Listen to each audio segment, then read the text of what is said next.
Sa Tagbilaran City, sa lalawigan ng Bohol, isinagawa ang kick-off sa National Teachers Month na dinaluhan ni Vice President at DepEd Secretary Sara Duterte. Ang detalye sa ulat ni Nico Sereno ng GMA Regional TV Balitang Bisdak.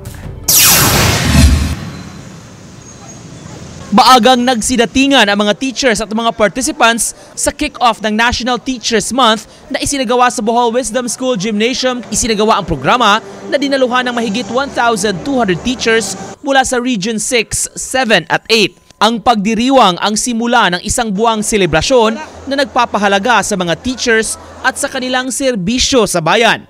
Kasamang dumating ni Vice President Duterte si Senator Amy Marcos. Pinasalamatan ng kalihim ang mga guro sa kanilang dedikasyon sa trabaho at batid ng ahensya ang kanilang mga sakripisyo. Sa programa ay ipinalam din ni Duterte ang ilang good news para sa mga teachers. Isa na rito ang guidelines na ilalabas ng DepEd para ma-outline ang mga administrative task ng mga guro. Layunin ng DepEd na mabawasan ang admin works ng mga guro para makapag-focus sila sa pagtuturo sa mga bata. Ayon din sa bise, ngayong school year, mabibigyan ang mga teachers ng 30 araw na break sa summer vacation. Sa panahong ito, walang DepEd activity na gagawin para makapagpahinga ang mga guro.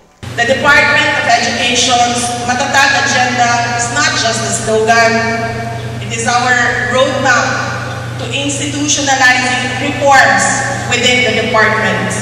This includes the protection of your rights and the promotion of your welfare. Paunang programa lang ito para sa mga guro kaugnay sa pagdiriwang ng National Teachers Month.